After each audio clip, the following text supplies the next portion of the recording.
Levi Westbrook had built Mirage Resorts from nothing but a vision and relentless determination.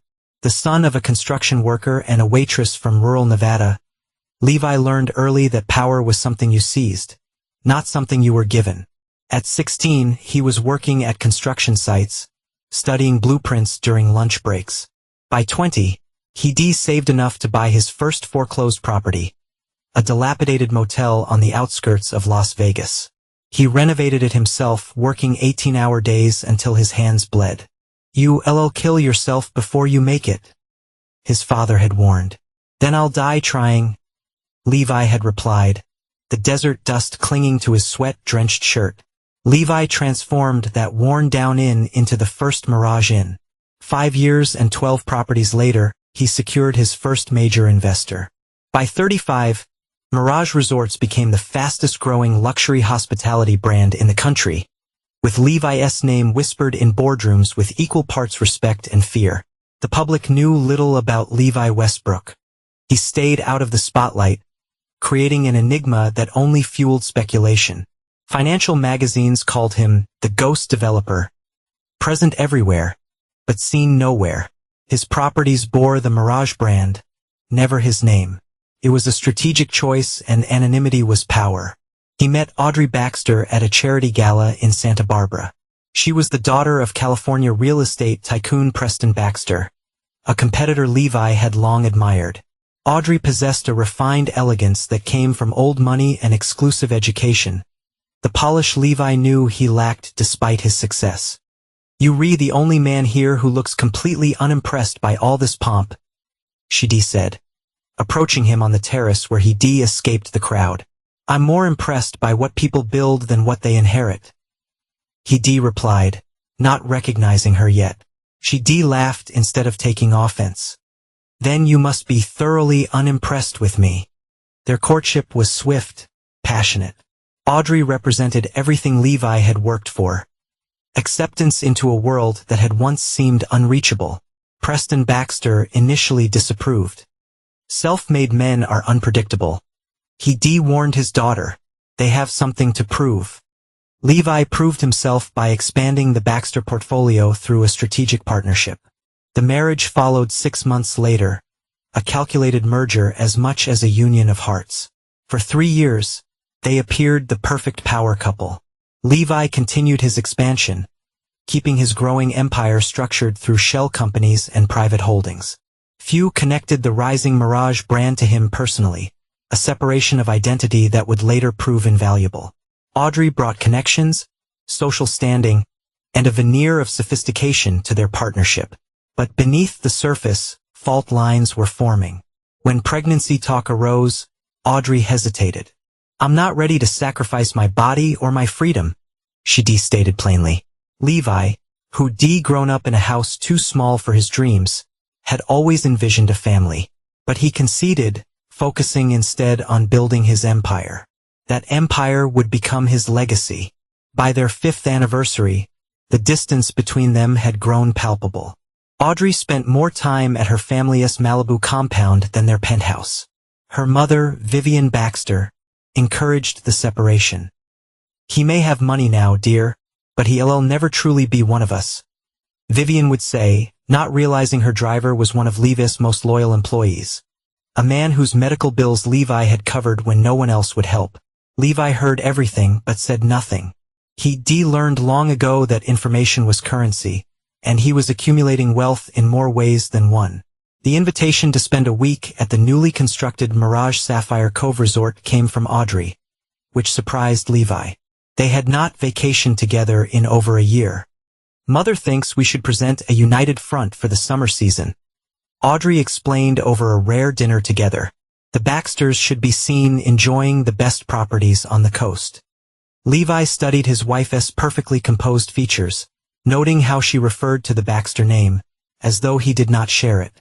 The resort she selected was indeed one of his most ambitious projects. A sprawling beachfront property in a secluded cove that had cost him over $200 million to develop. What Audrey did not know was that this particular resort held special significance for Levi. Sapphire Cove had been purchased from a developer who gone bankrupt attempting to build on the challenging terrain. That developer had been backed by Preston Baxter, who pulled funding at the first sign of trouble, leaving dozens of local contractors unpaid. Levi had stepped in anonymously, settled the debts, and won the loyalty of the entire coastal community.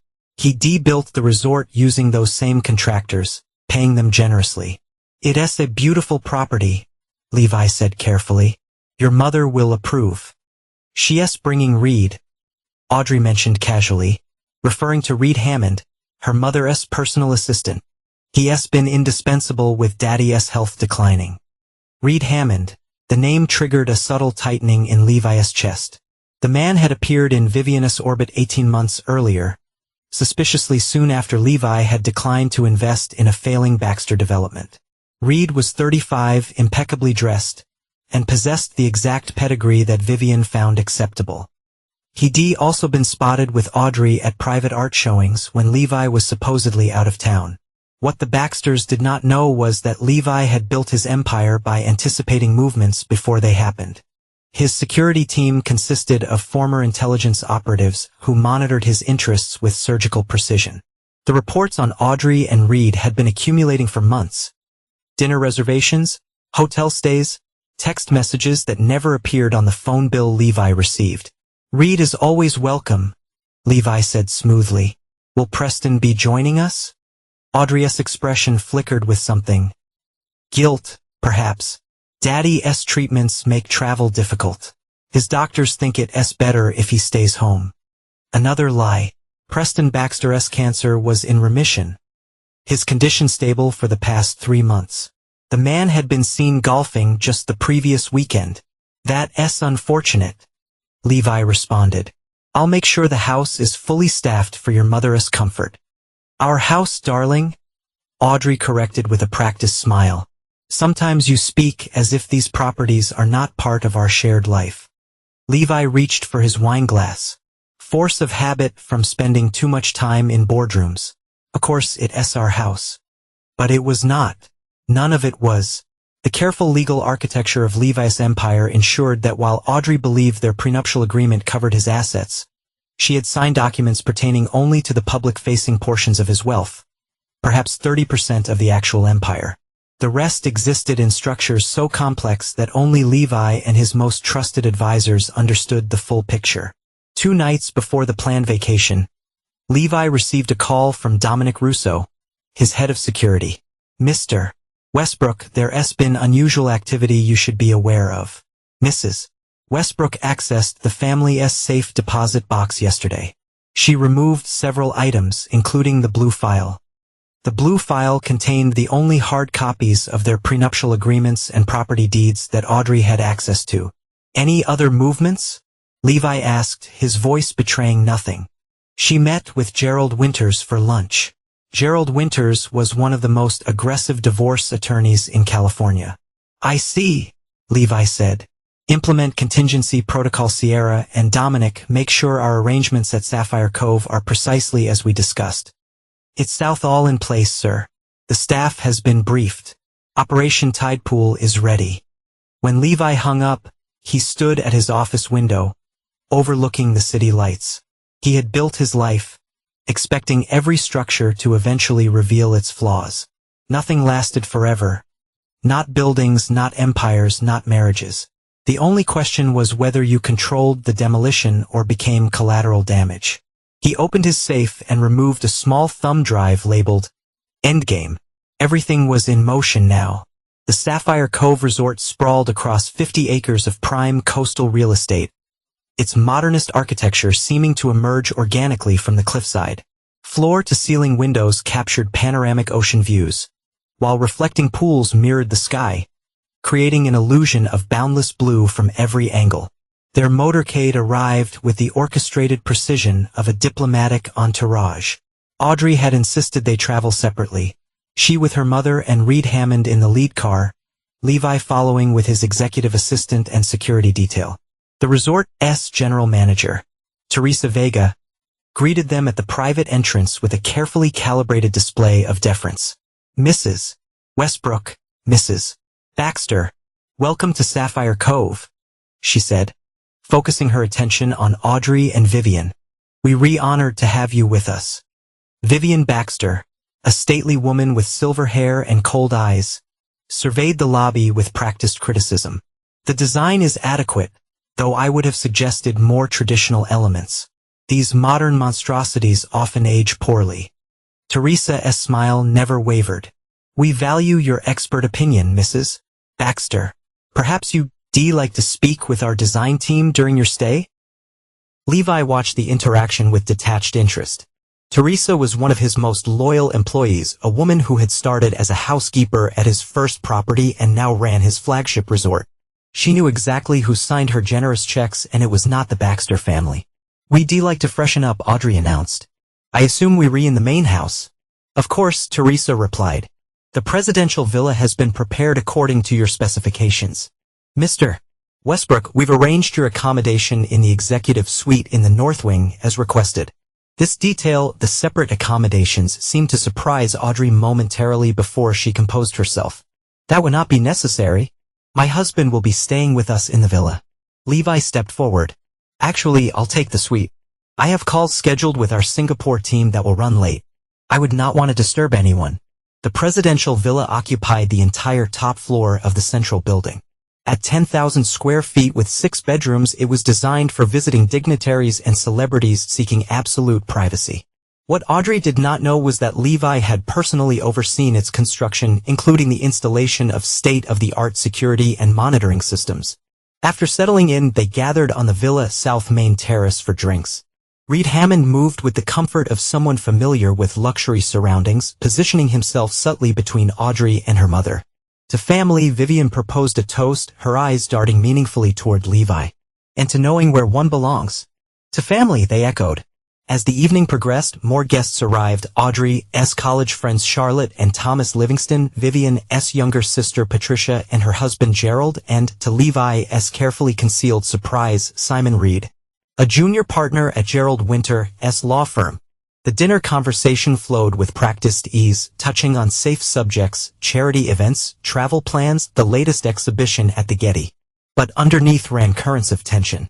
Levi noticed how Audrey positioned herself away from him, how Reed Hammond's hand occasionally brushed hers beneath the table, how Simon Reed studied property documents on his tablet during brief absences. After dessert, Vivian cleared her throat. I think it's time we discuss the purpose of this gathering. The table fell silent. This house, she continued, gesturing expansively, is magnificent. A fitting setting for family matters. She emphasized the word family with a pointed look at Levi. And it's important that we re-clear about who family is and who is merely passing through. Levi took a slow sip of his whiskey, saying nothing. Audrey straightened. Mother and I have been discussing our future arrangements. The Baxter holdings need restructuring with Daddy's health situation, and certain associations need to be reevaluated. I see, Levi said calmly. And this reevaluation includes me? Do not be difficult, Levi, Vivian interjected. UV had a good run with the Baxter name opening doors for you. But this house is for real family only, not opportunistic outsiders who outlived their usefulness. A heavy silence fell over the table. Even Audrey's friends looked uncomfortable. Finally, Audrey spoke, her voice soft but firm. Honey, just go home. We have papers being drawn up. Simon will contact you next week. There's no need to make this unpleasant. Levi set down his glass and stood slowly. The group tensed, perhaps expecting an outburst. Instead, he smiled, a cold, measured expression that never reached his eyes. He pressed a button on his watch. Within 30 seconds, Teresa Vega appeared with 4 members of the resort's security team. Is there a problem, Mr. Westbrook? Teresa asked. No problem at all, Levi replied. Just some confusion about ownership that needs clearing up. Please escort these guests out of my resort. Vivian scoffed. Your resort? This is a Mirage property. Audrey explained the whole structure to us. Your name is not on anything. Levi gestured to Teresa, who produced a tablet and turned it to face the table. On screen appeared documents showing the complete ownership structure of Sapphire Cove Resort. And at the top of every page appeared the name Levi Westbrook. Perhaps you've been misinformed, Levi said mildly. Mirage Resorts is a subsidiary of Westbrook Holdings. Always has been. He turned to Reed Hammond, whose complexion had gone ashen. Mr. Hammond, I believe you conducted what you thought was thorough due diligence. Did you perhaps rely on information provided by my wife rather than official records? Reed's silence was answer enough. What is this? Audrey demanded, standing now. Some kind of trick? No trick, Levi replied. Just business. Teresa, please show our guests to the Sea Breeze Villa on the South Shore. It's quite comfortable, though not quite as presidential. As security began to move toward them, Simon Reed frantically scrolled through documents on his tablet. This CA not be right. Levi folded his arms unruffled as the power dynamic in the room shifted completely. The holdings we reviewed clearly showed exactly what I wanted them to show, Levi interrupted. A valuable lesson in corporate structure, Mr. Reed. One your firm might benefit from studying. He turned to Audrey, his expression hardening. You have 1 hour to collect your belongings from the presidential villa. After that, the locks will be changed. Audrey's face contorted with rage. You CA not do this. This is my property, Levi finished for her. And as for those special plans you mentioned, he looked directly at Vivian, I have some plans of my own. For all of you. As security began to usher the stunned group away, Levi caught Reed Hammond by the arm. You've been spending time with my wife in houses that I own, he said quietly so only Reed could hear. Remember that fact in the coming days. Levi remained on the terrace, alone, watching the sunset over the ocean. His phone buzzed with a message from Dominic. Protocols activated. All surveillance operational. Phase 1 complete. He typed a simple reply. Begin Phase 2. The morning after the confrontation, Levi sat in his private office within the resort, reviewing the intel Dominic had compiled. The evidence of Audrey's betrayal was comprehensive, not just the affair with Reed Hammond, which had begun 14 months earlier, but the systematic attempt to undermine Levi's business operations. Email exchanges showed Audrey had been feeding Hammond confidential information about Mirage Resorts' expansion plans. Hammond, leveraging his position with Vivian, had then advised the Baxters on preemptive land acquisitions designed to block Levi's growth and force him into disadvantageous partnerships. They've been positioning for this divorce for at least 8 months, Dominic explained, standing rigidly by the window. A former Special Forces operative, Dominic had joined Levi's team after Levi funded a rehabilitation center for veterans. Their strategy was to control key properties, then use the leverage during settlement negotiations. Levi scrolled through financial reports showing unusual transfers from Baxter-controlled accounts to offshore entities. Have we identified the shell companies receiving these funds? 3 are linked directly to Hammond. 2 others appear connected to Simon Reed's partner at the law firm. They've been moving substantial amounts, nearly $30 million in total. What troubled Levi most was not the affair or even the corporate espionage. It was the realization that Preston Baxter was likely involved despite his illness. The man had been a mentor of sorts, one of the few people in the industry Levi had genuinely respected. Have we confirmed Preston's knowledge? Levi asked. Dominic hesitated before sliding across a final document, a recorded transcript of a call between Preston and Vivian from 3 months earlier. Preston, is Hammond making progress with the Westbrook situation? Vivian, Audrey's given him everything he needs. The fool built his entire empire with loans secured against properties we can control, Preston said. Good. I taught him everything he knows, but clearly not everything I know. It's time he learned what happens when new money forgets its place. Levi set down the transcript, a cold clarity settling over him. So this was always the plan, use him to expand their holdings, then cut him out when he served his purpose. It appears so, sir, Dominic replied. Levi turned to the floor-to-ceiling windows overlooking the resort grounds. In the distance, he could see the Sea Breeze Villa where Audrey and her entourage had been relocated. Surveillance showed they'd been frantically making calls since dawn, attempting to counter the unexpected power shift. What's their next move? Levi asked. They've contacted 3 banks, trying to verify the ownership structure of Mirage Resorts. They've also reached out to your competitors at Platinum Hospitality Group. This was not surprising. Platinum had been trying to acquire Mirage properties for years, always rebuffed by Levi's refusal to sell. Their CEO, Mason Phillips, had a reputation for aggressive takeovers of distressed assets. And Gerald Winters? His firm is preparing emergency injunctions based on marital property claims. They'll likely file by end of day, attempting to freeze operations at all Mirage properties pending court review. Levi nodded, having anticipated this tactic. Contact Judge Abernathy. Remind him of our discussion regarding his daughter's rehabilitation facility. Judge William Abernathy's daughter had struggled with addiction for years. When no facility would accept her due to previous relapses, Levi had personally arranged her admission to an exclusive treatment center in Switzerland, ensuring absolute privacy for the family. Already done, sir. He.s. prepared to hear any emergency motions. Good. Levi turned from the window. Now tell me about Hammond. What's his vulnerability? Dominic smiled thinly. Several interesting findings there. Despite his carefully cultivated image, Reed Hammond comes from considerably humble origins. His real name is Richard Hamlin. He changed it after leaving his hometown in Idaho, where his father still works as a janitor at the local high school. That does not sound particularly useful, Levi noted. No. But this is before joining Vivian Baxter's staff. He worked briefly for Trident Security Consultants, the same firm that handles digital security for the Baxter family. During that time, he installed backdoor access points in their systems that he's been using to monitor their communications. Levi raised an eyebrow. He's spying on the Baxters while spending time with their daughter? Yes. And he's been systematically copying financial documents, apparently building leverage for his own purposes. Interesting, Levi considered this development. So Hammond was not just Audrey's companion, he was playing his own game. It appears so. And there's more. He's been in regular contact with Mason Phillips at Platinum Hospitality. The picture was becoming clearer. Hammond was positioning himself as the catalyst for a hostile takeover, using Audrey to access what he believed were Levi's vulnerabilities, while simultaneously preparing to betray the Baxters to their corporate rivals. What about Audrey? Does she know about Hammond's connection to Platinum? Dominic shook his head. All evidence suggests she believes they're replanning a future together once the divorce is settled.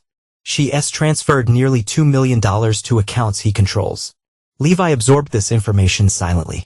The betrayal was even more calculated than he'd initially thought, a multi-layered deception with Audrey, the Baxters, and Levi himself all serving as pawns in Hammond's scheme.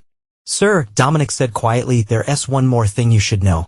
During our surveillance, we discovered that Hammond has been physically abusive toward Audrey on at least 3 occasions. The incidents occurred after she questioned certain financial moves he recommended. This detail landed differently, stirring something unexpected in Levi. Despite everything, the thought of Audrey being harmed produced a visceral response. He quickly suppressed it. Document everything, he instructed. Continue monitoring their communications. I want to know their next move before they do. After Dominic left, Levi unlocked a hidden compartment in his desk and removed a worn leather journal, his first business ledger from the original Mirage Inn. He kept it as a reminder of where he started and what he overcome. Inside the journal's cover was a faded photograph of his parents standing outside their small Nevada home. They never lived to see his success, both claimed by an accident on an icy highway when Levi was 23.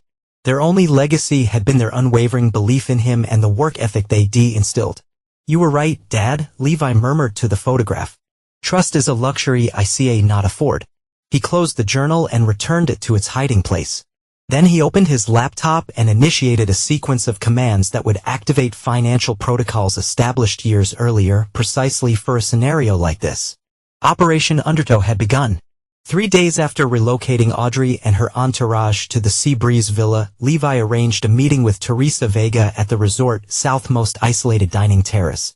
The evening sky burned orange and crimson as the sun descended toward the Pacific. They were growing restless, Teresa reported, sliding surveillance photos across the table. The images showed Audrey pacing the villa's terrace, Hammond hunched over a laptop, and Vivian on the phone, her expression furious. Mrs. Baxter has demanded to speak with the regional manager 3 times today. And what did you tell her? Levi asked, sampling the rare whiskey he requested. That all management decisions come directly from the owner. Teresa replied with a slight smile. She did not appreciate the reminder. Levi nodded approvingly.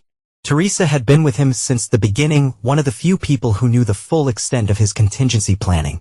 Her loyalty had been earned through actions, not contracts. When her mother had fallen ill 5 years earlier, Levi had not only covered all medical expenses, but had established a specialized care facility in her hometown disguised as a Mirage corporate investment. Have they attempted to leave the property? Twice. Both times they found their vehicles unavailable.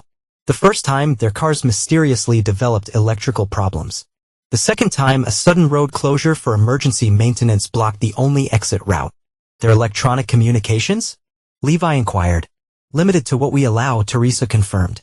Their calls and messages are being selectively delayed or dropped.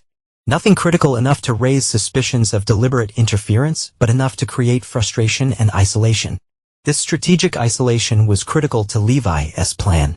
While Audrey and her allies believed they were experiencing technical difficulties due to the resort's remote location, they were actually being contained within a carefully controlled environment. Their communications were monitored, their movements tracked, their growing sense of powerlessness part of the plan by design. "What about our other guests?" Levi asked. "All VIPs have been relocated to our sister property in La Jolla with complimentary upgrades. The resort is effectively empty except for essential staff and our targets." Levi considered his next move. It's time for Phase 3. Arrange a dinner invitation for tomorrow evening. Full formal service, main dining room, 8 p.m. Extended to all of them, Audrey, Hammond, Vivian, the Livingstons, Patricia and Gerald, and Simon Reed. "They'll be suspicious," Teresa noted. "Of course they will. Let them suspect. Uncertainty is powerful."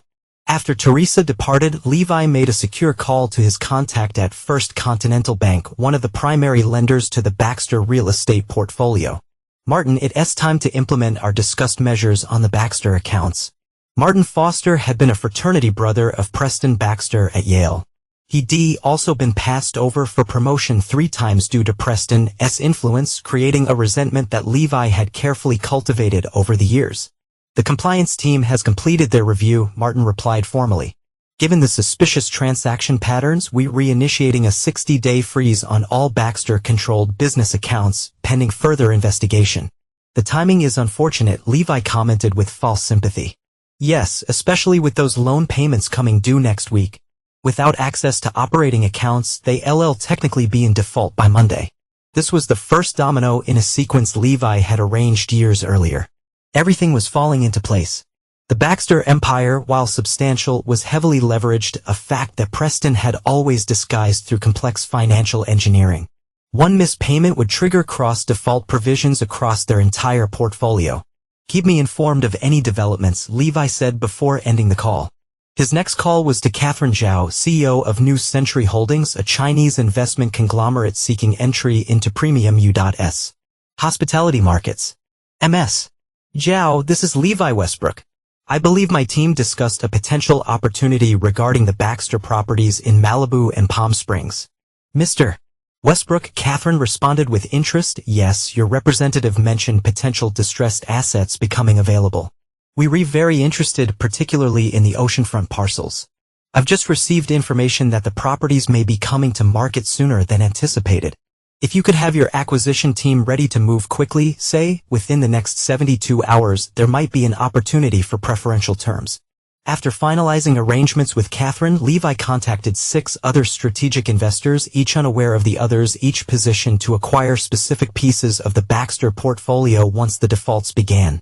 By midnight, Levi had set in motion financial mechanisms that would dismantle the Baxter empire with surgical precision. Preston had taught him the art of leveraged acquisition, a lesson Levi had studied more thoroughly than his mentor could ever imagine. Later, in his private suite, Levi reviewed the day's surveillance. One video captured his attention, Audrey alone on the villa's terrace, staring out at the ocean, tears streaming down her face. For a moment, his resolve wavered. Despite everything, there had been real feeling between them once. The moment passed when another video appeared. Hammond consoling Audrey, his arm around her shoulders while his other hand typed a message to Mason Phillips, proceeding as planned. "She suspects nothing." Levi closed the laptop. Whatever he and Audrey had once shared had been sacrificed to ambition and deceit.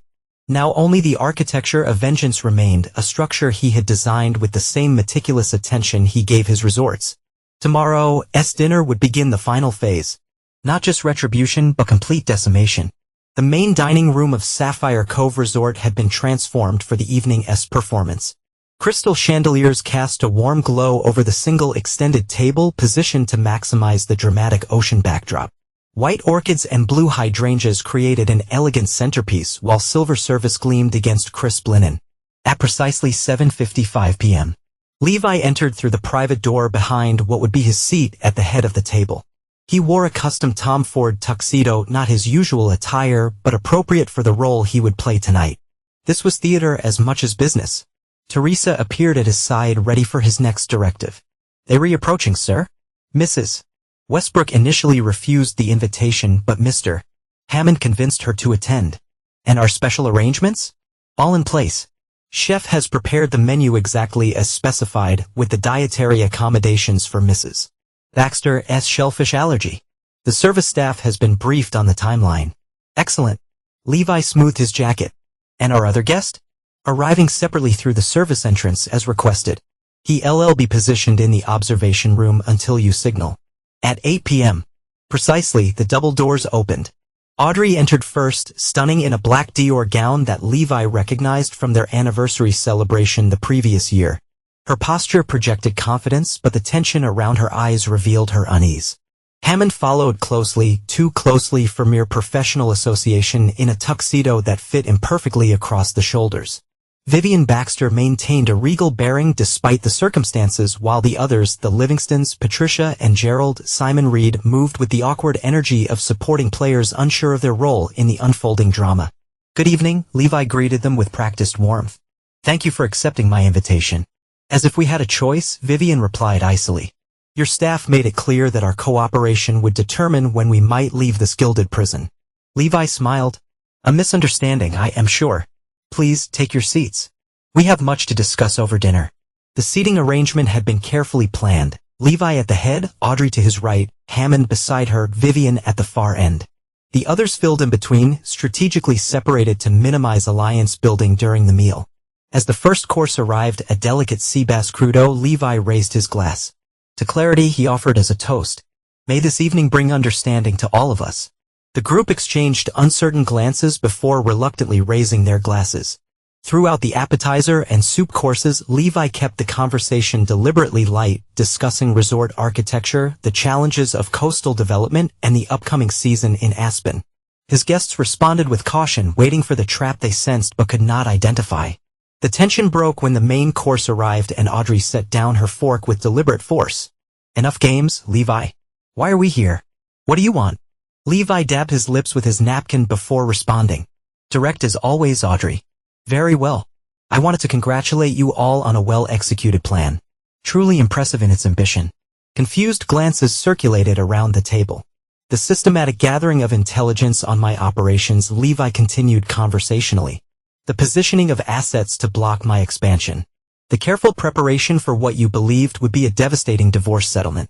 He turned to Hammond. Even the secondary arrangement with Platinum Hospitality was inspired. Hammond's fork clattered against his plate and the air in the room became thick with apprehension. I do not know what you please, Levi interrupted.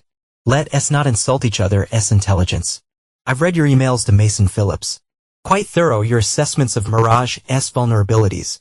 Audrey turned to Hammond, her expression a mix of confusion and dawning realization. What is he talking about?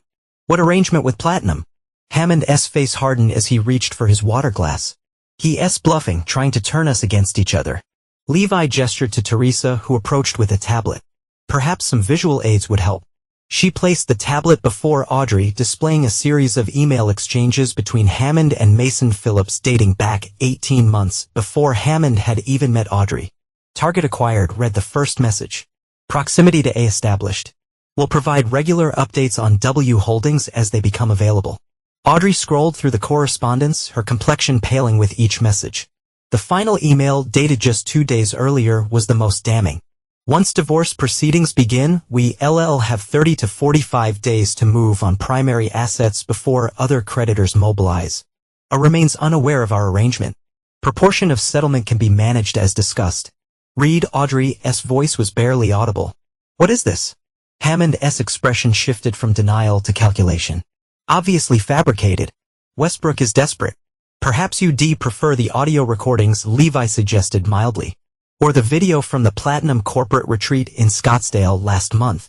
You and Phillips were quite specific about asset allocation in the aftermath of what you called the Westbrook collapse. Vivian Baxter, who had been watching the exchange with growing alarm, turned her icy gaze on Hammond. You've been working with Platinum? Against Baxter interests? Of course not, Hammond insisted. This is exactly what he wants, to divide us when we need to present a united front. Levi raised his hand, signaling Teresa again. This time she approached with a different tablet, placing it before Vivian. Mrs. Baxter, you might find these documents relevant. They detail the systematic transfer of funds from Baxter-controlled accounts to offshore entities over the past 14 months. As Vivian reviewed the documents, her composed facade began to crack. These are internal transfers. Authorized by, her voice faltered. By you, Levi finished for her. Or rather, by someone using your authorization codes. The same codes Mr. Hammond had access to as your personal assistant. The table fell into stunned silence as the implications settled. But that's impossible, Vivian finally said. The total amounts here are substantial. Nearly $30 million, Levi confirmed. Carefully distributed across multiple accounts to avoid triggering compliance alerts. Quite sophisticated. Hammond's composure was deteriorating rapidly. This is absurd. I've done nothing but look after Baxter family interests. Like you looked after my interests?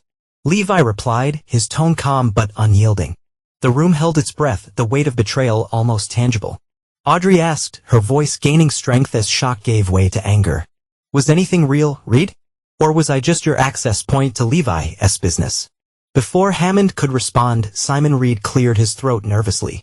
Perhaps we should adjourn to discuss these allegations privately. This venue seems inappropriate for such sensitive matters. Levi smiled coldly. But we read just getting to the interesting part, Mr. Reed. For instance, your firm's involvement in establishing the shell companies that received those Baxter funds. Companies that, coincidentally, list your brother-in-law as a director. Simon blanched. That's confidential client information. Yes, attorney-client privilege is sacred, Levi agreed. Which makes it particularly problematic when an attorney participates in criminal conspiracy. The Bar Association tends to take a dim view of such activities. As the accusations mounted, the alliances at the table visibly fractured. Audrey moved her chair away from Hammond. Vivian stared at Simon Reed with undisguised contempt. The Livingstons whispered urgently to each other, clearly regretting their peripheral involvement. What do you want? Vivian finally demanded, her voice tight. If this is about money, this is not about money, Levi interrupted. This is about consequences. He pressed a button on a small remote, causing a screen to descend from the ceiling at the end of the dining room. IV invited someone to join us for this part of the discussion. The screen flickered to life, revealing Preston Baxter in what appeared to be a hospital room. His once powerful frame had been diminished by illness, but his eyes remained sharp. Preston, Vivian gasped. What is this? Hello, Vivian, Preston responded, his voice stronger than his appearance suggested. Levi has been sharing some disturbing information with me. You see, I not possibly believe, Vivian began. I've seen the evidence, Preston cut her off. All of it. The unauthorized transfers. The conspiracy with Hammond. The attempt to dismantle my life's work for your personal gain. Vivian's face contorted with rage. Your life's work? The empire I helped you build while you chased every young assistant who caught your eye? Do not pretend this is about loyalty, Preston. The rawness of her response silenced the room. Even Levi, who had orchestrated this confrontation, was momentarily taken aback by the depth of bitterness it revealed. Preston's expression hardened. As of 2 hours ago, I have removed you as trustee from all Baxter family interests. The board of Baxter Holdings has called an emergency meeting for tomorrow morning to address the financial irregularities. You see not do that, Vivian sputtered. The voting shares have been reallocated. Preston finished for her. The documents were filed this afternoon. Levi watched the color drain from Vivian's face as the full implications became clear. Without control of the Baxter voting shares, she was effectively powerless within the empire she had helped build. The silence in the room was thick, the repercussions settling on every person present. And as for you, Preston continued, turning his attention to Hammond, security has already cleared your office. The authorities have been notified regarding the suspicious transfers. Hammond stood abruptly. This is a setup. You have no proof that would stand up in court. Perhaps not for criminal charges, Levi conceded. But for civil action, the standard is much lower. And given the publicity this will generate, I imagine your future employment prospects will be limited. As Hammond moved toward the door, Levi added, Oh, and Mr. Hammond, or should I say Mr. Hamlin, your father in Idaho sends his regards. Apparently, the local news there is very interested in the story of how Richard Hamlin from Twin Falls became Reed Hammond, financial manipulator to the elite. Hammond froze, his carefully constructed persona visibly crumbling. "You should sit down," Levi advised. "We have not yet discussed the terms of your departure from this situation." The remainder of the dinner unfolded like the final act of a Greek tragedy. Alliances shattered, secrets exposed, futures destroyed not by external forces, but by the consequences of their own actions. By the time dessert was served, a bitter dark chocolate tart that few touched, the group that had arrived as conspirators had devolved into isolated individuals, each contemplating their separate downfalls. As coffee was poured, Levi addressed them collectively one last time. "Tomorrow morning you'll all be free to leave Sapphire Cove. Transportation has been arranged to take you wherever you wish to go." He paused, allowing the relief to briefly register before continuing. "However, I should mention that certain financial difficulties may complicate your immediate plans." "What financial difficulties?" Simon Reed asked nervously. "As of close of business today, First Continental Bank has frozen all Baxter corporate accounts pending investigation of suspicious activities," Levi explained calmly. "Additionally, the quarterly payments on several key properties were due today.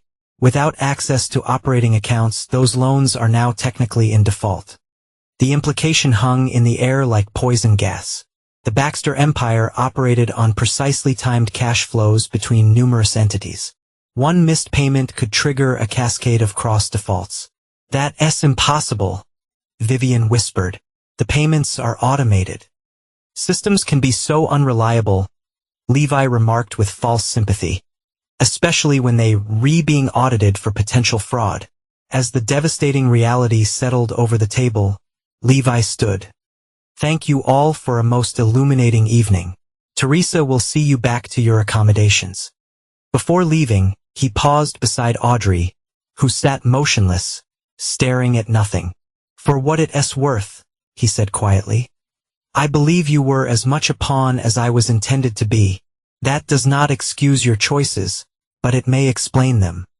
She looked up at him, tears streaming silently down her face. "What happens now?" Levi answered softly, his voice filled with both finality and a surprising measure of compassion. "Now we all live with the consequences of what we've built and what we've destroyed." He squeezed her shoulder gently, then turned and walked away, leaving the fragments of broken alliances and ambition behind as he stepped out into the night, ready to face whatever came next. Now, Levi considered the question. "Now you get to experience what I've always known, that everything can be taken away in an instant. The only difference is that I built my life expecting that reality. You never had to." With that, he walked away, leaving behind the ruins of the life they had constructed together and the people who had sought to destroy him. The financial collapse of the Baxter empire unfolded with the terrible precision of a controlled demolition. By noon the day after the fateful dinner, news of the frozen accounts and missed loan payments had spread through financial circles. By close of business, Baxter holding stock had dropped 27%, triggering circuit breakers that temporarily halted trading. Levi monitored the devastation from his office at Sapphire Cove, where multiple screens displayed financial news channels, real-time stock tickers, and private intelligence feeds from strategically placed sources. Dominic entered with the latest updates. The New Century Holdings Consortium has submitted letters of intent for the Malibu and Palm Springs properties. Their initial offer is 30 cents on the dollar, with expedited closing. Levi nodded approvingly. "And the Vegas parcels?" "Gulf Sovereign Wealth Fund is preparing a bid. They coordinating with their U.S. regulatory team to fast-track approvals." The systematic dismantling continued throughout the day. Properties that the Baxter family had accumulated over 3 generations were being carved up and redistributed to buyers Levi had carefully cultivated. Buyers who understood the value of discretion and the advantage of acquiring distressed assets at unprecedented discounts. "What about Preston?" Levi asked. Dominic's expression shifted slightly. "He has been admitted to Cedars-Sinai. The stress appears to have triggered complications with his condition." This news landed differently than Levi had anticipated. Preston's betrayal had cut deepest precisely because Levi had genuinely respected the man. The mentor who had become an adversary had never been the primary target of his vengeance. Make sure he receives the best care, Levi instructed, anonymously. Of course. Dominic hesitated before continuing. There's another development you should be aware of. Mrs. Westbrook attempted to access her personal accounts this morning. They were denied. Levi raised an eyebrow. All of them? Yes. It appears her name has been flagged in the banking system due to the ongoing fraud investigation. Even her personal credit cards have been suspended. This was an unexpected consequence. Collateral damage rather than deliberately inflicted punishment. Audrey had her flaws, but financial impropriety had not been among them. The funds she had transferred to Hammond had been her own inheritance from her maternal grandmother, kept separate from Baxter family assets. Where is she now? Levi asked. Still at the Sea Breeze Villa. The others have departed. Hammond left before dawn. Levi gazed out the window, the consequences of every calculated move settling on his conscience. The Livingstons and Simon Reed took the morning shuttle to the airport. Mrs. Baxter was collected by her sister Patricia. Only Mrs. Westbrook remains. Levi considered this information. Has she made any calls? Several. To her personal attorney. To various friends. To her banker. None have been returned. The isolation Audrey was experiencing mirrored what Levi had felt in his early years. When deals fell through, when investors backed out, when doors closed because he lacked the right name or connections. The difference was that he had built calluses over those wounds. Audrey had never developed such protection. Continue monitoring her situation, Levi instructed. Ensure she has access to meals and basic services. Dominic nodded, recognizing the subtle shift in Levi's approach without commenting on it. As the afternoon progressed, reports flooded in of creditors moving against Baxter assets nationwide. What had begun as targeted financial pressure had evolved into a feeding frenzy as financial institutions rushed to secure their positions against the collapsing conglomerate. At 4:30 p.m., Levi received a call from Catherine Zhao at New Century Holdings. Mr. Westbrook, we've encountered an unexpected complication. She began without preamble. Another investor group has entered the bidding for the Malibu properties with a significantly higher offer. Platinum Hospitality, Levi stated rather than asked. Yes, Catherine confirmed. They offering 45 cents on the dollar with similar expedited terms. Levi had anticipated this move. Mason Phillips would not abandon his strategy simply because his inside man had been compromised. If anything, Hammond's exposure would accelerate Phillips' timeline. Match their offer with the same terms, Levi instructed. Then contact Judge Williams at the Coastal Commission. Remind him of the environmental concerns we discussed regarding Platinum's development approach. The Coastal Commission had been a persistent obstacle for Platinum's previous projects, with environmental approvals repeatedly delayed due to concerns about habitat disruption and public access. Judge Williams, who chaired the commission, had a particular interest in marine conservation, an interest Levi had supported through substantial anonymous donations to the Judge's Foundation. Understood, Catherine replied, and if they counter, they would not get the chance. By morning, the commission will have announced a special review of all pending applications for the affected coastal parcels. That will delay any transaction long enough for other factors to come into play. After ending the call, Levi received an urgent message from his source at First Continental Bank. Preston Baxter had suffered a major stroke and was now in critical condition. The bank's board was meeting to discuss accelerating their actions against Baxter Holdings in anticipation of leadership uncertainty.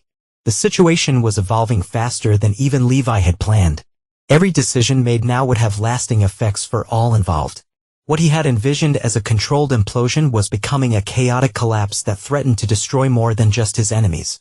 As evening approached, Levi left his office and walked along the cliffside path toward the Seabreeze Villa.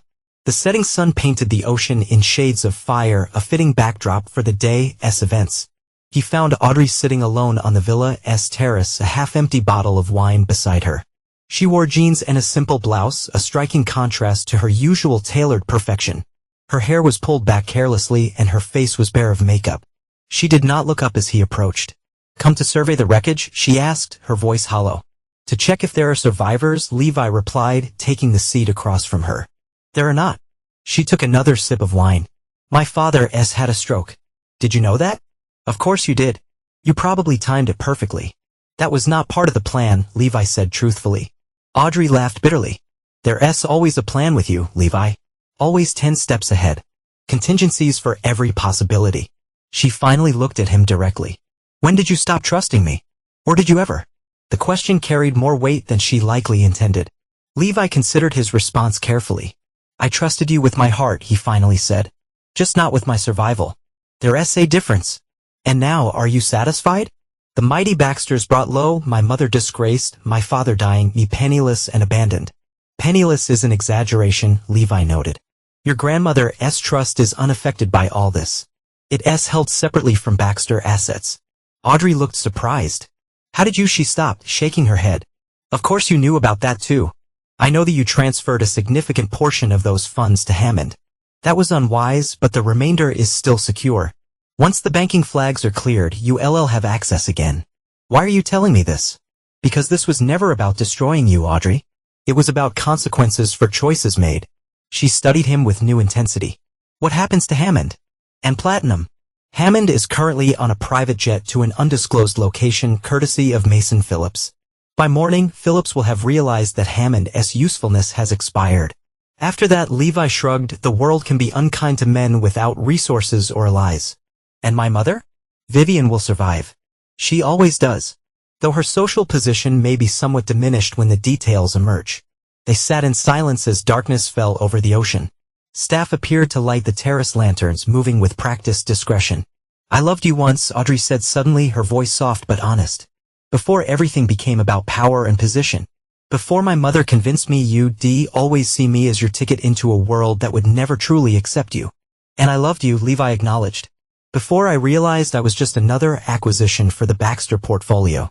In that quiet moment, surrounded by the consequences of their ambition, they both understood the price they had paid for what they thought they wanted. Another silence stretched between them, filled with the sound of waves breaking against the cliffs below.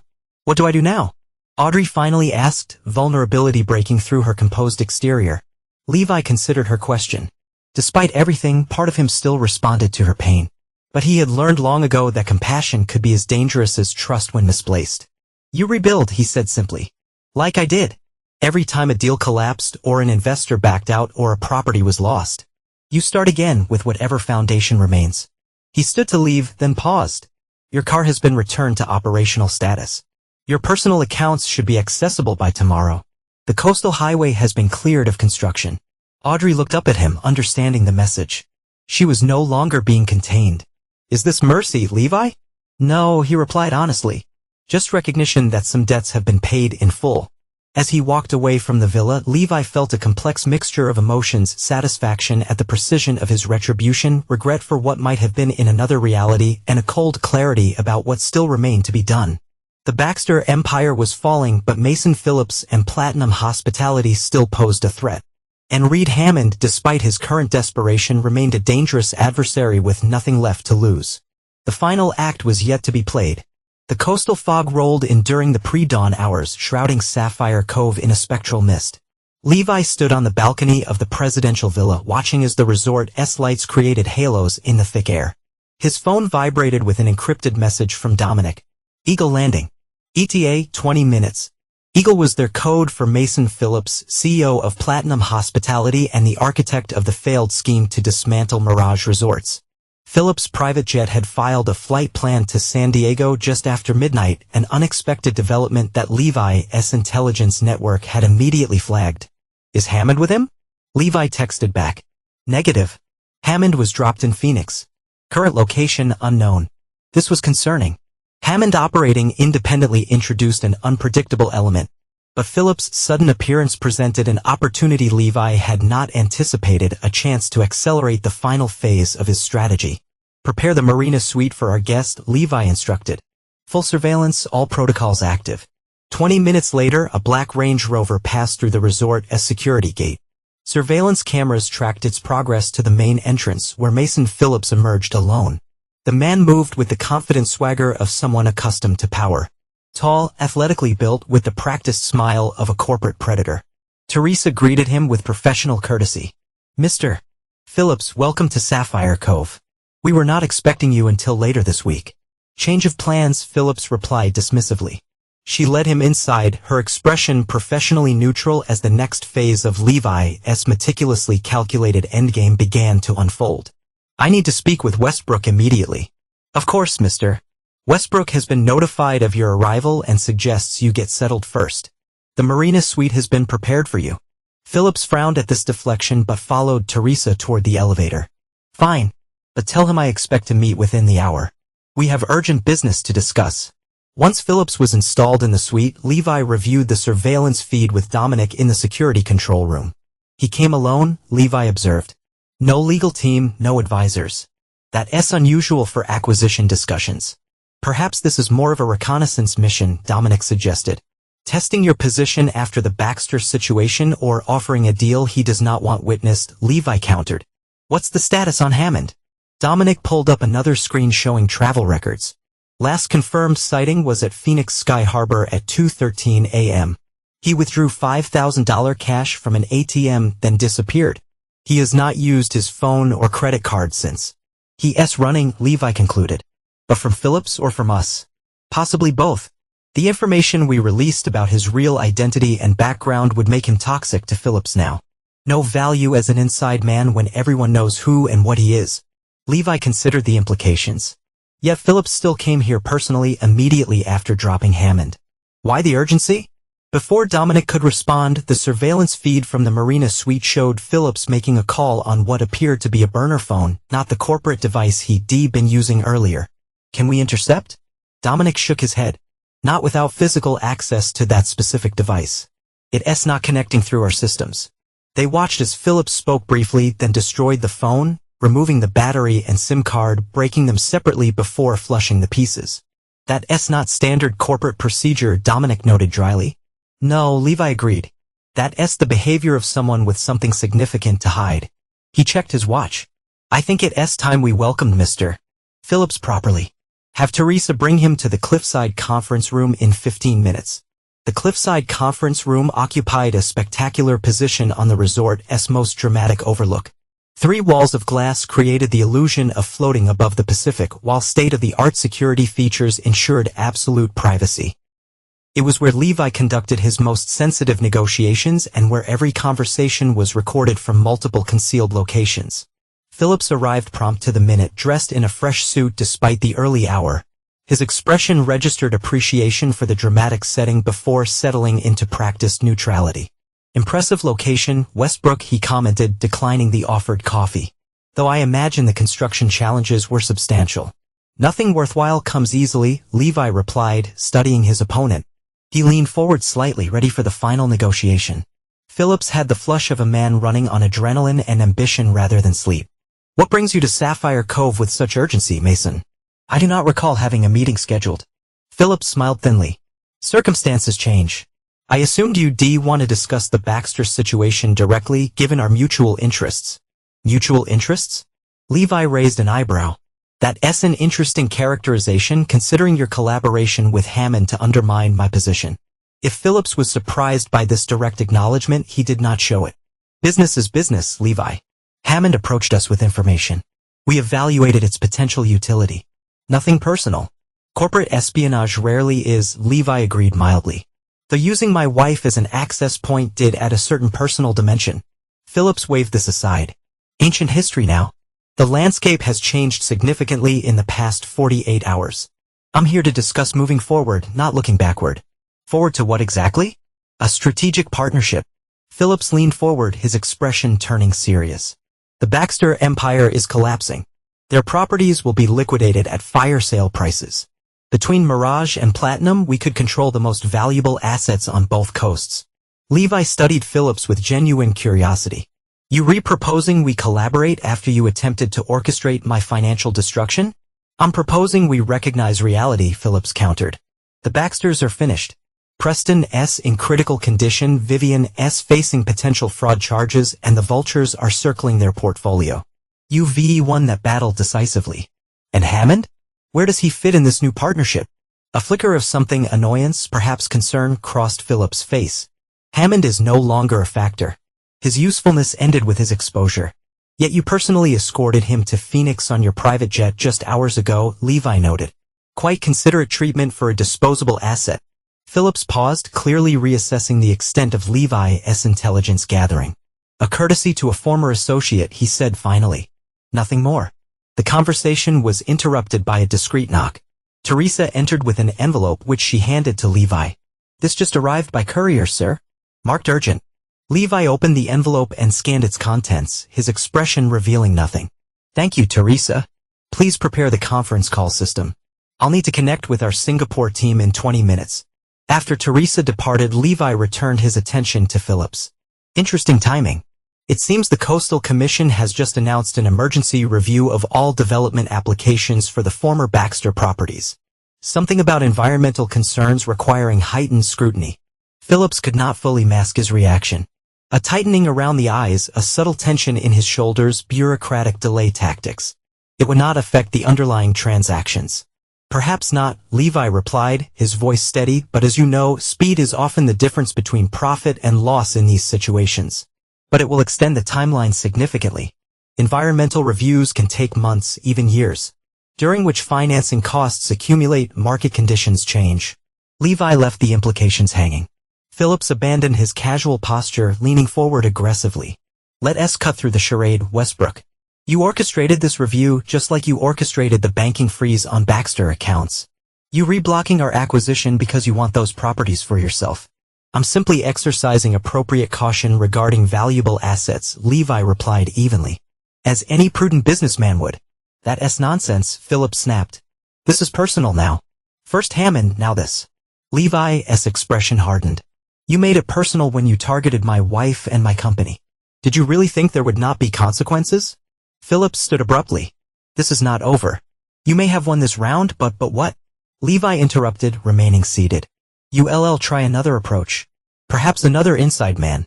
Or something more direct. The tension between them crystallized into something dangerous. Be careful, Westbrook, Phillips warned quietly. You replaying a game with rules you do not fully understand.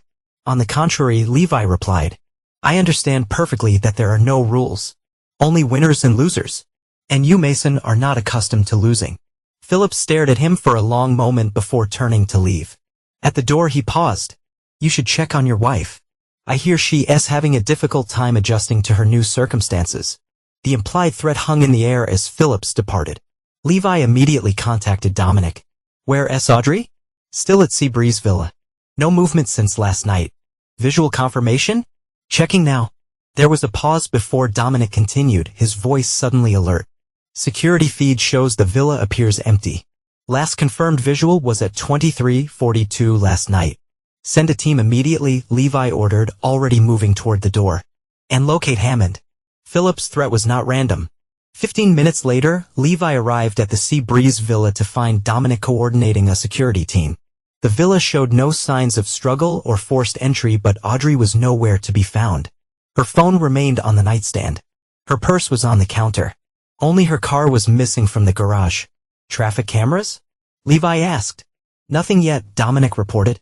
The coastal highway has limited coverage. We rechecking gas stations and toll points within a 50-mile radius.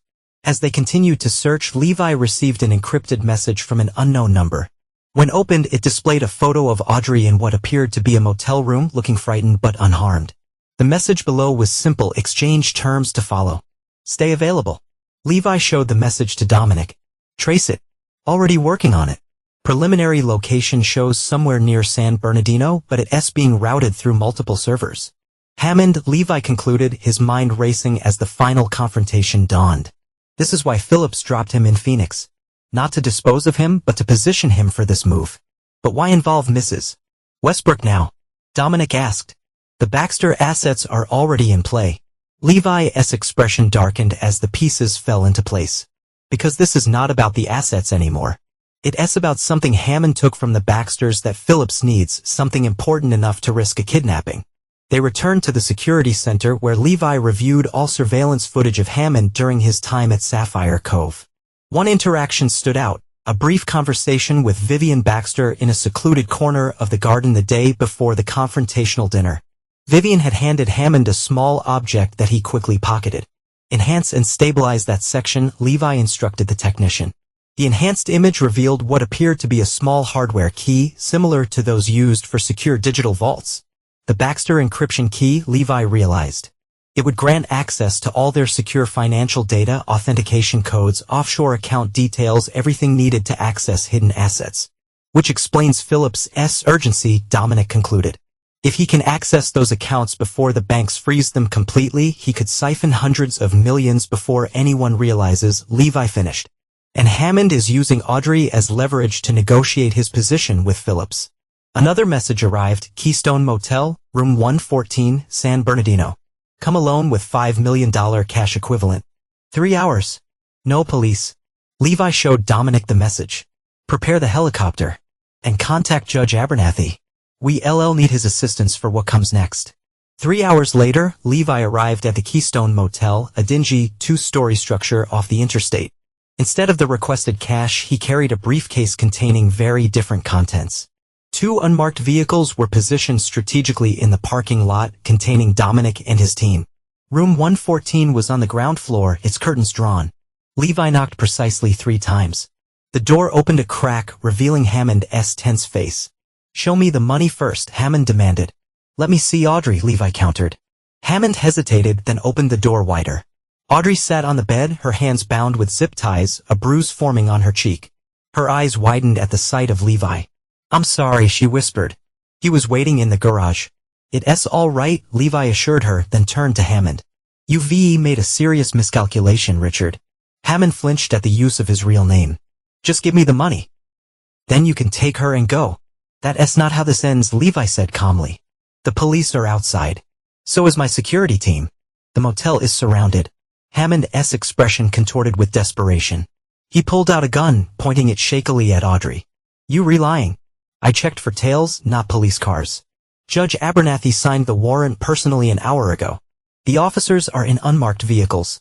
Hammond's hand trembled, sweat dripping down his temple as he realized the gravity of the situation. Levi set the briefcase on the small table. Inside is evidence of your financial crimes, copies of your communications with Phillips, and a signed statement from Vivian Baxter regarding the encryption key you stole. Hammond's face paled. You bluffing. The deal Phillips offered you is already void. Levi continued as if Hammond had not spoken. He never intended to share the Baxter assets with you. You were always disposable. The only question was when to shut you up. Hammond shouted, his hand trembling. You do not know anything. I know Phillips has already cut off communication. I know the number you've been texting has not responded in over an hour. I know you're alone now with no exit strategy. Hammond's eyes darted frantically between Levi and Audrey. I still have her, he said desperately. That's worth something. Yes, Levi agreed. It is, which is why I'm offering you an alternative. He opened the briefcase, revealing not money but a single folder and a passport. Inside is documentation for a new identity, prepaid accounts totaling $500,000 and a one-way ticket to Malaysia departing tonight. No extradition treaty, no financial tracking. Hammond stared at the contents, visibly torn. Why would you help me escape? I'm not helping you escape, Levi clarified. I'm helping you disappear. Once you leave this room, Richard Hamlin no longer exists. Reed Hammond never existed at all. You'll live as someone else, somewhere else, permanently. And if you refuse, then what's outside this door becomes your reality instead. The moment stretched as Hammond considered his options. Finally, his shoulders slumped in defeat. He lowered the gun and moved to cut Audrey's restraints. The key, Levi demanded. Where is it? Hammond reached into his pocket and produced the small device Vivian had given him. It's useless without the passcodes, he said as he handed it over. Vivian provided those as part of her cooperation agreement, Levi informed him. Her testimonial immunity was quite comprehensive. As Audrey stood, rubbing her wrists, Hammond gathered the folder and passport from the briefcase. Why this option? He asked quietly. Why not just let them arrest me? Because your public trial would harm Audrey, Levi answered honestly. And she suffered enough for other people's ambitions. Hammond nodded once, understanding the complex mixture of mercy and punishment in Levi's approach. The car keys are on the dresser, he said to Audrey. I'm sorry about. He gestured vaguely toward her bruised face. Just go. Become someone else. Someone better. After Hammond departed through the back exit where an unmarked car would follow him discreetly to ensure he boarded his flight, Levi and Audrey stood in awkward silence. "You came for me," she finally said. "After everything?" "Yes." "Why?" Levi considered the question carefully. "Because endings matter," he said at last. "They define what came before." Audrey looked at him, her eyes filled with a mix of gratitude and sadness. "And what comes next?" Levi took a deep breath, the weight of their shared history and the choices that had led them here settling over him. "That's up to you," he said softly. "But whatever it is, you deserve to choose it for yourself, not because of someone else's plans." With that, he turned and walked away, leaving Audrey to face the uncertain future that lay before her, a future she would now shape on her own terms. She stepped toward him, close enough that he could smell the familiar scent of her perfume beneath the motel's staleness. "And what is this ending, Levi? What does it define?" He met her gaze directly. "The end of what we were, not the beginning of something else." Understanding passed between them, a recognition that some bridges, once burned, cannot be rebuilt. What remained was acknowledgement, not reconciliation. "Thank you," she said simply, "for not being the monster they tried to make you." "Even monsters have their codes," he replied. "Mine just happens to include finishing what others start." As they left the motel together, walking apart, not touching, Levi received a final message from Dominic Phillips in custody. Financial Crimes Unit served warrants at Platinum HQ, operation complete. The last piece had fallen into place. Mason Phillips, caught attempting to access the Baxter hidden accounts with the stolen encryption key, now faced federal charges. The Platinum Hospitality stock was already plummeting in after-hours trading. Levi had not only protected himself, he had systematically dismantled everyone who had conspired against him. The Baxter Empire, Platinum Hospitality, Hammond, Phillips all had underestimated the architect of vengeance. A man who had built his life anticipating betrayal and preparing for it with meticulous precision. As they drove back towards Sapphire Cove in separate vehicles, Levi watched the sunset paint the sky in shades of retribution, deep crimson fading to unforgiving black. 6 months after the events at Sapphire Cove, Levi stood at the floor-to-ceiling windows of his New York penthouse, watching snow drift over Central Park. The city sprawled before him, a concrete empire so different from his coastal resorts, yet governed by the same principles of power and consequence. The aftermath of what financial media now called the Baxter collapse had reshaped the hospitality landscape. Mirage Resorts had acquired key Baxter properties at advantageous prices, while Platinum Hospitality had been broken up and sold to international investors following Mason Phillips' indictment on multiple federal charges. Preston Baxter had survived his stroke but remained in long-term care, his once formidable mind diminished to childlike simplicity. Vivian, facing her own legal challenges, had accepted a plea deal that included testimony against Phillips and significant financial penalties. Their social standing, once unassailable, had evaporated overnight. The intercom chimed, interrupting Levi's reflections. "Mr. Westbrook, your 3 o'clock appointment has arrived." "Send them up," Levi instructed. Minutes later, Audrey entered the penthouse, accompanied by her attorney. 6 months had changed her. She appeared thinner, her designer outfit more subdued, her once perfect makeup minimal. Yet she carried herself with a dignity that transcended circumstance. "Thank you for agreeing to meet," she said, her tone measured but sincere. The gravity of this final encounter settled between them, signaling that unfinished business was about to find its resolution. She said formally after her attorney had been shown to an adjacent room to give them privacy. "Of course," Levi replied, gesturing toward the seating area. "Can I offer you something?" "No, thank you. This will not take long." They sat across from each other, the ghost of their marriage hanging between them. Divorce proceedings had been surprisingly straightforward. Levi had offered terms more generous than legally required, and Audrey had accepted without negotiation. "I'm relocating to Europe," she announced. "Milan, specifically. I've been offered a position with a design firm there." Levi nodded. "A fresh start." "Something like that." She hesitated before continuing. "Before I go, I wanted to return this." She removed a small box from her purse and placed it on the table between them.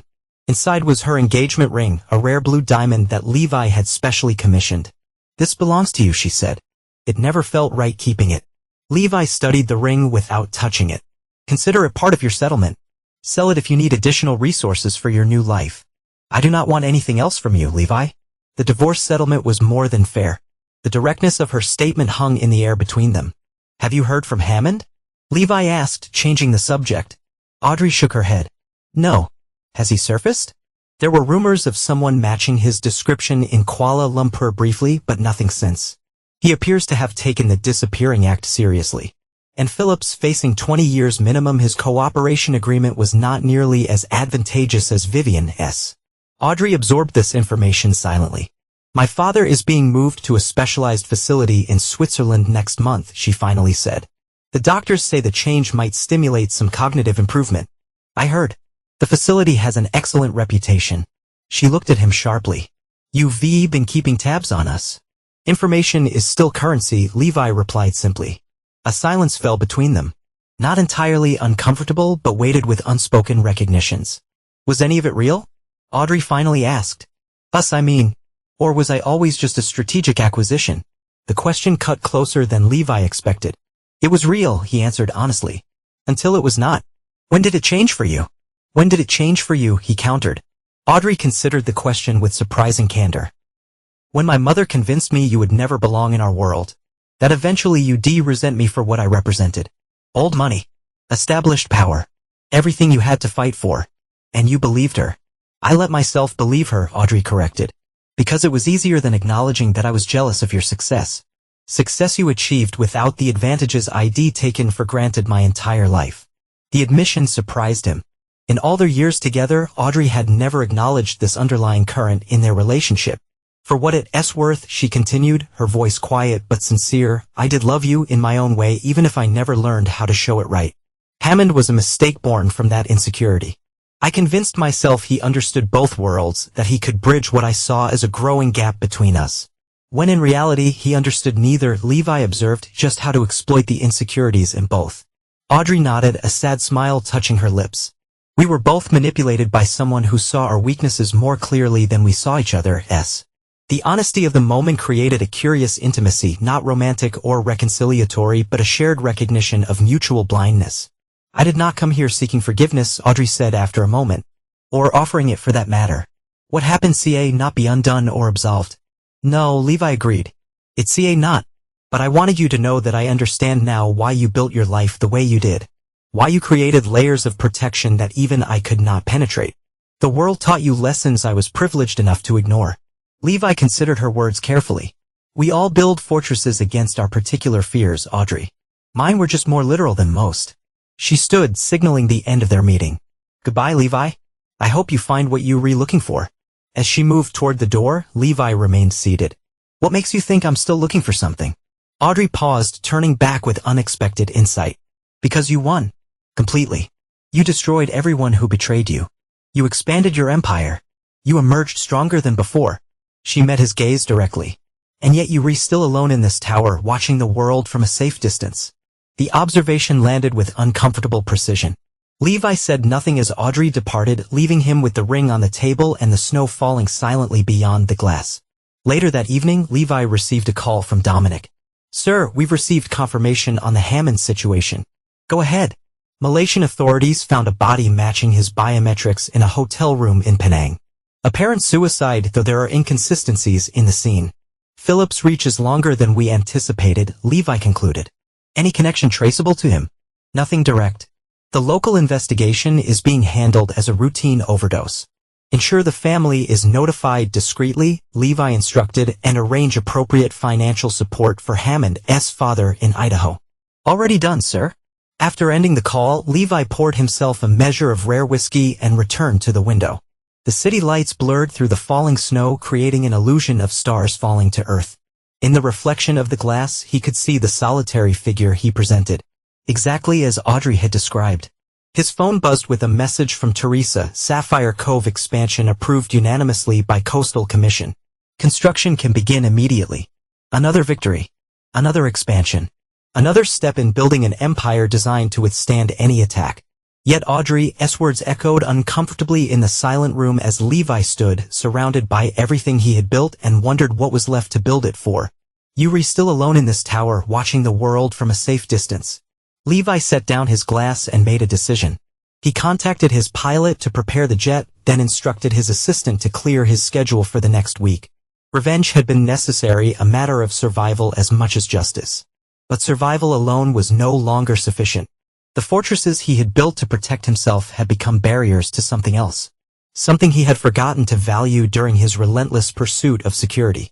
As the snow continued to fall, Levi Westbrook considered the foundations of his empire built not just on concrete and steel, but on the ashes of those who had underestimated him. It was an empire designed to endure, to stand against any storm. But even the most perfect fortress could become a prison if its architect never ventured beyond its walls. The question that remained was whether he could find the courage to build something new. Something not designed solely for protection but for possibility. Something not constructed from suspicion but from the very trust he had learned was so dangerous. The answer would not come tonight. Perhaps not for many nights to come. But for the first time since the betrayal, Levi allowed himself to consider that revenge, while necessary, was not sufficient.